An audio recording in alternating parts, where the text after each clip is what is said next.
Olá, estamos aqui para mais um programa As Pessoas Inspiram pela Vale TV. Hoje com uma convidada super especial, a gente vai dar um pulinho lá para Porto Alegre, onde ela se encontra agora.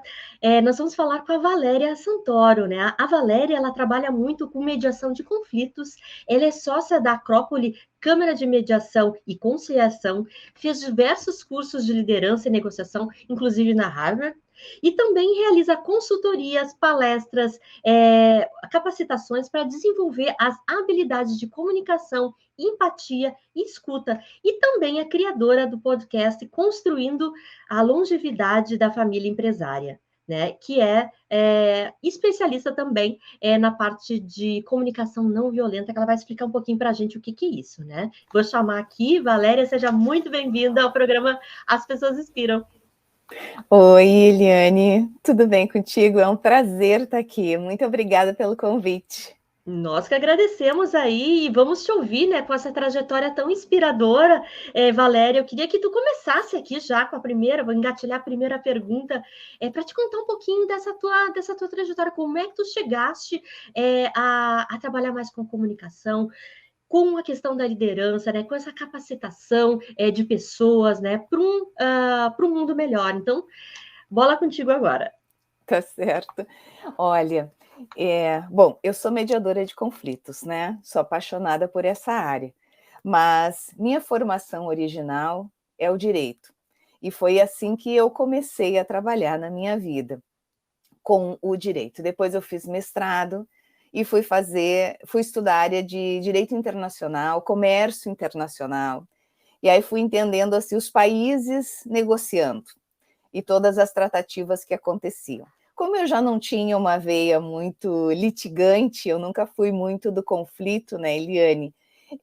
Vendo a possibilidade das negociações, dos diálogos, e aonde esse caminho poderia levar, e como ele era construtivo, pelo menos assim que eu entendi, eu comecei a me interessar mais, e fui estudar, fui ler a respeito. Aí descobri a mediação de conflitos. Porque quando eu fiz faculdade, e aí eu vou até aqui denunciar a minha idade, né? Quando eu fiz a faculdade na Universidade Federal aqui do Rio Grande do Sul, não tinha cadeira de mediação.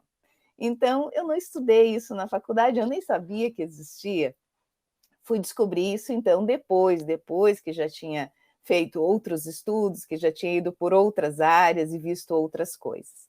Daí me apaixonei, então, pela mediação, e pelo diálogo, porque aí na mediação eu fui entender a importância da boa comunicação. Eu fui entender a importância de um desenvolvimento das nossas habilidades de comunicação, porque num manejo pobre da comunicação, o conflito ele se estabelece ou ele demora mais a poder ser transformado. A gente não lida tão bem com ele quando a gente tem uma baixa escuta, quando a gente não consegue escutar o que o outro está dizendo como uma possibilidade. Então, traz mais dificuldade, sabe, Eliane? Então, aí eu fui estudar mais a comunicação, me interessei mais por esse tema, e aí acabou me guiando para a comunicação empática, uma comunicação mais conectada, uma comunicação não violenta, que é onde eu venho desenvolvendo essas capacitações, esses workshops. Fui estudar a liderança e negociação, como tu mencionaste na minha apresentação, na Universidade de Harvard, para me instrumentalizar mais, já que a mediação nada mais é do que uma negociação intermediada, auxiliada por esse terceiro imparcial, que facilita o diálogo entre as partes. Então, tudo isso está conectado. Eu fui trazendo coisas e trago até hoje, porque a gente nunca para de estudar, né? Legal, Valéria. E é muito importante, né? E eu tenho notado, assim, talvez compartilhando aqui com quem está nos ouvindo e contigo, né? O quanto, às vezes, no mundo corporativo, né? Que é o meu chão mais forte, né? Que eu tenho experiência, né? As coisas às vezes não andam bem nessa área, né? Tem tantas coisas acontecendo que geram atrito, geram lacunas, né? Por quê? Porque as pessoas ouvem, né? O diálogo, ele acaba sendo muito distante, né? As pessoas querem, me parece assim que a gente está sucumbido por um sistema que tem que produzir, não, às vezes tem que parar um pouquinho, ouvir quem está ao teu redor, para construir algo que seja realmente genuíno, né? Queria te ouvir das tuas experiências, assim, neste mundo corporativo, o que tu tem visto, né? E como talvez a gente pudesse, de certa forma, mitigar esses conflitos, né? Que são, às vezes, coisas tão simples, né? Que impactam realmente aqui no dia a dia da organização. Vamos começar. Tá. Uhum. Bom, então, Eliane, essa tua pergunta é excelente. Tua experiência dentro das empresas é a minha também, né? Conversando com as lideranças, porque, claro que dentro das empresas tem sempre uma cobrança por resultado, tem a correria, tem a necessidade das entregas, mas eu vejo que, de um modo geral, as pessoas desaprenderam a dialogar e desaprenderam a escutar. E escutar escutar genuinamente, né, o outro, uma escuta com interesse, que não é essa escuta de ouvir a si próprio, onde eu estou escutando os meus pensamentos, eu estou pensando o que eu vou responder a seguir, eu estou pensando como é que eu vou ganhar essa discussão, ou vou trazer um argumento melhor que o dele, ou estou pensando constantemente, eu concordo, eu não concordo, estou avaliando, né, constantemente o que a outra pessoa está dizendo.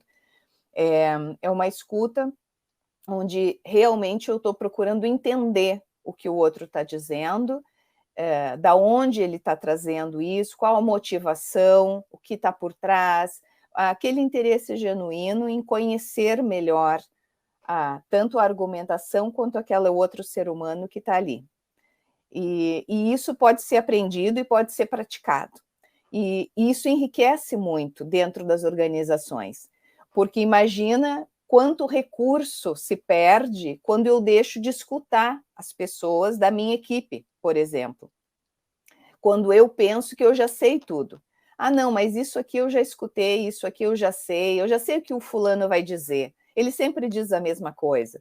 E aí eu perco recurso, informação, eu perco o ambiente para inovar, para criatividade, para unir diferentes ideias e talvez compor uma terceira ou uma quarta sugestão, né? Então, quando eu ando nas empresas, levando essas palestras e capacitações, eu trago muito esse conceito desse tipo de escuta, de treinar, ouvir o outro, e ouvir além das palavras, muitas vezes, né? Procurando realmente conhecer a motivação, o que está por trás, e explorar mais, um pouco além dessa primeira superfície, que é importante não só para trazer a informação, né, mas também para criar coisas novas. Uhum.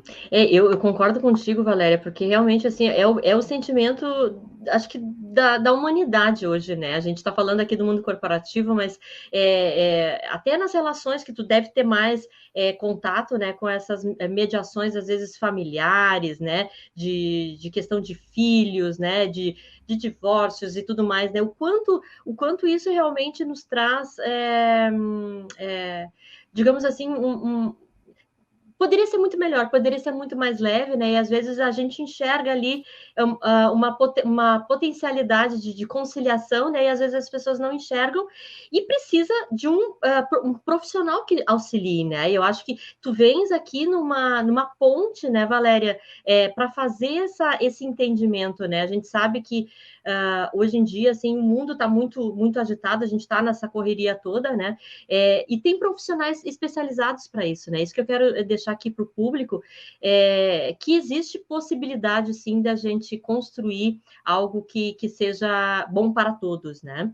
E eu queria que tu contasse um pouquinho, Valéria, assim, das tuas experiências, então, no mundo jurídico. Como é que essa mediação de conflitos está sendo levada para a questão da advocacia, enfim, né, dessas relações aí que tu tens também vivenciado, provavelmente na prática, né? Muitas e muitas histórias para contar. Sim. Então, vou te dizer assim, uma coisa que eu gostaria de deixar de mensagem ou de reflexão, enfim, né, para todos, é olhar o conflito como uma oportunidade de transformação. Então, porque normalmente a gente quer evitar o conflito a qualquer custo, desvia dele, né, foge, grita, enfim, né, mas não quer vivenciar o conflito. Então, tentar olhar para o conflito como algo positivo, no sentido de que é uma possibilidade de rever uma situação, de rever uma relação que está precisando ser cuidada, transformada, que não serve mais naquela maneira como ela vem sendo, né, realizada, ela não serve mais ou para um, ou para dois, ou para todos os envolvidos. Então, é um olhar diferenciado, tá, para o conflito. Então, essa é a primeira provocação que eu faço. E então, este olhar diferente do conflito é que a mediação de conflitos ela vem trazer, né? Que é esse profissional que tu te referes, que ele existe para, quando o conflito surge, ele auxiliar as pessoas a lidar melhor com o conflito. Porque, como eu disse, o conflito em si, ele não é ruim, não é negativo, mas muitas vezes a forma como a gente lida com o conflito é que pode ser uma forma destrutiva. Ela pode levar ao rompimento das relações, pode levar à destruição emocional, por exemplo, de uma família, aonde o casal não entra num círculo, um ciclo de xingamentos, de destruição de reputação, de massacre dos filhos, quando há filhos, por exemplo, né? Então, isso tudo na mediação pode ser melhor conduzido, melhor tratado, porque o mediador vai ser essa pessoa imparcial, que com as ferramentas vai facilitar este diálogo, vai fazer com que as pessoas se escutem através dessa ponte que é o mediador, com palavras mais suaves, né? Recontando a sua história e criando essas pontes, né, Eliane, que é o que a gente precisa muitas vezes, porque na hora do conflito a gente está tão envolvido emocionalmente que a nossa escuta baixa. Então, com uma outra pessoa ali intermediando, auxiliando e fazendo as perguntas, a gente volta a escutar de um outro jeito.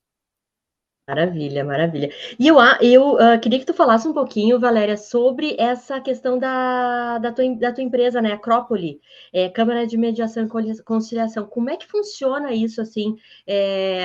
Quem são os teus clientes? Como é que é isso no dia a dia? Uhum. Sim, eu tenho essa Câmara de Mediação e Conciliação, que se chama Acrópole, com mais duas sócias, a Luciana Severo e a Carla Delgado. Então, hoje nós atuamos fundamentalmente online para todo o Brasil e nós atendemos. A gente brinca que onde tem conflito pode atuar a mediação, né? Mas, assim, nós atuamos em diversas áreas. Divórcios, todos os casos de família, mas mediação empresarial, então, dissolução de uma empresa ou uma renegociação entre sócios, com fornecedores, renegociação de contratos de qualquer espécie, até assim um atrito com vizinhos, dentro de condomínios, que é uma coisa bastante comum de acontecer. Imagina, um condomínio, às vezes tem condomínios grandes, reúne pessoas das mais diversas origens, com as mais diversas criações, né, e visões de mundo, e aí tem que morar junto no condomínio de edifícios, de apartamentos, e aí acontecem conflitos, né? Então a mediação pode atuar, com certeza atua bem. Então as pessoas nos procuram diretamente ainda pouco, mas muito através dos seus advogados. Os advogados acabam procurando como uma alternativa ao judiciário, ou mesmo quando já existe um processo em andamento, para tentar resolver com menor custo emocional para as pessoas, ou mesmo custo de tempo e de dinheiro, porque a mediação acaba sendo bem menos custosa nesses sentidos. Então, o advogado nos procura para, suspendendo o processo, resolver na mediação e aí leva o acordo já para o processo e encerra aquela ação judicial. Então, é assim que funciona. Nós temos as nossas redes sociais, né, da Acrópole, as minhas mesmo, e ali as pessoas nos acessam, e aí a gente inicia a conversa por ali, entendendo o caso, né, e vendo o que pode ser feito. A mediação é um processo muito flexível, sabe, Eliane? Diferente do processo no judiciário. Então, não funciona assim, assim, assim. Não, a gente conversa, a gente vê o que é necessário para aquele caso, e aí é uma sessão, duas, às vezes precisa de mais tempo, mais sessões, sessões individuais, sessões conjuntas, e aí a gente vai fazendo tudo para facilitar esse diálogo, para que o diálogo realmente aconteça e a negociação também de uma forma produtiva, efetiva, que chegue aos resultados que as pessoas buscam, né? Com certeza. E uma coisa que tu falas, né, às vezes a gente não percebe, né, Valéria, o quanto as nossas palavras têm impacto no outro também, né? E aí tem esse desgaste emocional que tu comentas, que é, assim, às vezes até irreversível em alguns aspectos, né? Porque machuca tanto e não precisava ser assim, né? Poderia ser de uma forma realmente mais tranquila, né? E tudo mais. Mas faz parte, né, da vida, né? Acho que a gente está aqui justamente para evoluir, né? E mostrar alguns caminhos, né? E eu vi que tu também é especialista em comunicação não violenta. Eu queria que tu comentasse aqui para o nosso público o que é isso e como é que isso se conecta com o teu trabalho hoje. Ah, sim. Eu, nesses estudos de comunicação, vendo como a comunicação é fundamental, tanto na prevenção quanto na transformação dos conflitos, eu acabei me deparando com a comunicação não violenta. E para mim fez muito sentido, gosto muito, porque nós estamos imersos numa forma de comunicar que ela é muito violenta. Por que eu digo que ela é violenta? Porque ela vai muito na linha da culpa, da culpabilização do outro ou de nós mesmos, né? De olhar para a gente e ser muito crítico conosco mesmo, nos culpando de tudo que acontece, sendo muito severos conosco, ou muito severos com os outros, né? Muito críticos, culpando os outros por tudo que acontece, apontando o dedo, né? Como eu digo. Então, tudo isso é muito violento e acaba não gerando diálogos que conectem as pessoas e que, em última análise, gerem o resultado que se quer, que é essa colaboração, essa produtividade, assim, no sentido de gerar bons resultados, boas saídas, boas conversas, né, boas conexões com as pessoas. Então, a comunicação não violenta é uma quebra de paradigma, é uma forma de se relacionar com o mundo, conosco, com o outro e com o sistema que nós estamos inseridos de outra maneira.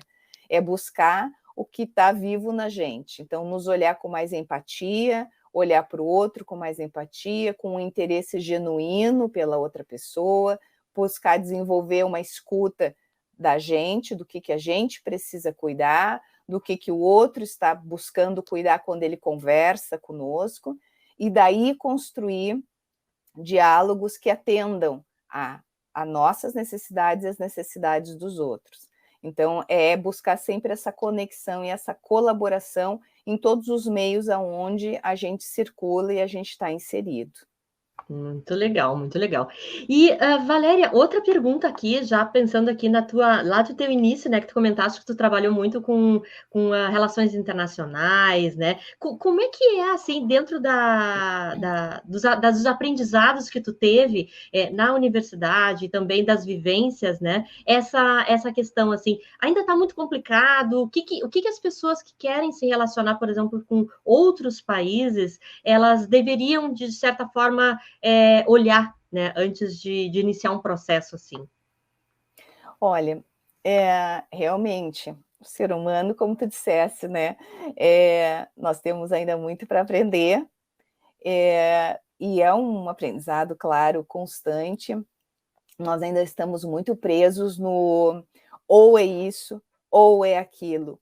Um ganha, o outro perde, né? Então, para eu ganhar, alguém vai ter que perder. Esse tipo de mentalidade ainda impera, tanto nas nossas relações pessoais, quanto nos países, dos estados, enfim. Então, eu diria que para um passo adiante seria nos entendermos como um sistema, onde todos estamos sempre ganhando, abrindo mão de algo, quando não existe um só perdendo. Se tem alguém perdendo, todos de alguma forma estamos perdendo, porque alguém está sendo prejudicado.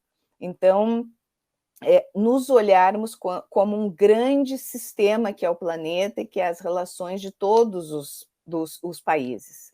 Então, acho que essa seria uma grande transformação, porque a partir disso eu mudaria a forma de comunicar, a forma de relacionar, vendo como tudo conectado, né? Todos os países conectados, as relações conectadas, as relações comerciais conectadas, planetárias, né? De agricultura, de indústria, de trabalhadores circulando pelo planeta, tudo é uma grande teia conectada. E a comunicação é exatamente isso, é uma grande teia de pessoas se comunicando dentro das suas dificuldades internas e externas de expressar o que desejam quando conseguem entender o que desejam, né? Porque também tem essa dificuldade, às vezes nem a gente consegue se compreender adequadamente para poder se expressar adequadamente, né? Mas eu diria assim que para mim uma grande transformação, ou não sei se é a primeira, tá? Mas assim, uma importante transformação que eu vejo seria os países se entenderem como um grande e único sistema, e a partir daí transformar o modo de se relacionar. E tem uma questão também, Valéria, que é a questão da cultura, né? Assim, eu sempre vejo, né? Eu trabalhei com alguns clientes aqui de outros países, né? Por exemplo, do Japão. Cada um tem um jeito de fazer negócio, né? Falando aqui no mundo corporativo, né? Então, eu acho que a gente também procurar essa aprendizagem da cultura dos países, né? Entender de que forma eles se colocam frente aos negócios, né? O que é importante, o que não é, porque às vezes tem uns detalhes, né, tão sutis assim, que fazem total diferença, que podem trazer aí um ganho para todos, né, de forma mais tranquila, né? Isso mesmo. Essa é aquele interesse genuíno, né, que a gente vem falando aqui várias vezes, interesse genuíno pelo outro, respeitando as diferenças, e interesse em descobrir quais são essas diferenças, da onde elas vêm, interesse por saber qual a origem daquela cultura e por que se porta daquela forma, né? E contar como é que, bom, então aí é assim, bom, aqui é assim. E apesar disso, como é que nós nos conectamos apesar das diferenças, porque as nossas similaridades como seres humanos, integrantes do mesmo sistema, são muito maiores do que as nossas diferenças. Então, enxergar essas diferenças culturais, que é claro, elas existem, com um interesse genuíno de descobri-las, mas vendo que os nossos interesses podem ser ainda muito maiores, similares, né? Muito maiores do que essas diferenças que estão aí presentes e aparentes. Exatamente, né? E isso vale para tudo, né? Até para redes sociais, né? Que a gente vê aí tanta gente, às vezes, com um postzinho ali, um comentário, nossa, já dá reverbera, né? Tão negativamente, né? Porque as pessoas começam a lançar energias até negativas ali, né? Escrevendo coisas, elas nem sabem o que as outras pessoas realmente estão passando, né? Então, esse cuidado, né? De conhecer a pessoa, de conhecer outro país, de conhecer tudo tudo isso que nos conecta vai fazer a diferença para a gente construir algo melhor, né? Eu acho que a comunicação tem muito disso também, né? Mas, Valéria, assim, a gente já está no finaleira do programa aqui, né? Passa muito rápido, como eu te falei. E eu queria Passa que sim. eu queria que tu deixasse aqui para nós uma mensagem, enfim, uma dica, né, para quem está nos assistindo, né, e com relação aí a essas temáticas que a gente viu hoje. Tá certo. Olha, bom, se assim, uma dica, né? Quem sou eu para dar dica? Mas se eu vou me permitir, então, dar alguma dica de comunicação, eu vou dizer assim: procure realmente estar presente no diálogo. Quando você escolher estar em diálogo, esteja de fato presente, atento. Procure não interromper a pessoa com quem você está falando, deixa terminar o seu raciocínio, né? Não aconselhe, não saia dando conselhos, a sua vida, o que serve para você, o que foi bom para você, não necessariamente será para o outro, não necessariamente é a melhor solução para o problema ou o que a pessoa está lhe contando. Então, antes de sair dando um conselho automaticamente, pergunte, né? Olha, eu passei por uma situação similar. Posso te dizer como eu resolvi? Tu gostaria de um conselho? Posso te dar uma sugestão? Pergunte antes. Porque a gente tem esse hábito, né, de sair aconselhando, ou de sair interrompendo o outro, ou de trocar de assunto abruptamente, né, como se a pessoa disse, tá, teu tempo acabou, quero falar de outra coisa. Não, esgote aquele assunto, vá até o fim, dê a atenção necessária, isso tudo gera conexão, isso tudo estabelece um elo, demonstra a sua empatia pelo que a outra pessoa está contando, está passando, isso seja no ambiente que for, é família, é trabalho, é social, não importa, é qualquer ambiente. Se você escolher estar em diálogo, essas são algumas dicas que podem ser utilizadas.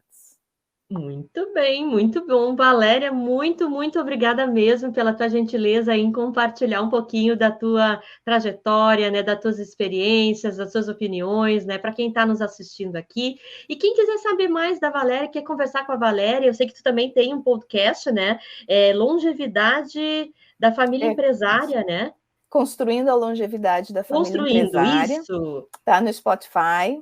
Nós Olha só. temos, sim, isso. Então, a gente conversa com vários...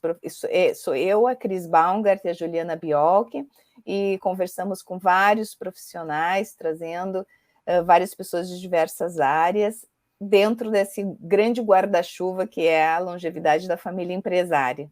Então, tá Muito lá. bem. Vão lá, Mais curtam, mais uma assistam. dica, né, aqui, super dica da Valéria, né, trazendo conteúdo muito relevante para a nossa vida, né, que independente se você tem um negócio, se você não tem, se você é sozinho ou não é, né, sempre nós estamos se relacionando com outras pessoas, e isso é que é Sim. mais importante, né, então a comunicação, né, esse olhar genuíno para com um respeito maior com o outro, né, acho que faz total diferença. Então agradeço aqui quem está com a gente, agradeço mais uma vez a Valéria, e até semana que vem com mais um programa As Pessoas Inspiram, tá bom? Um abraço. Obrigada.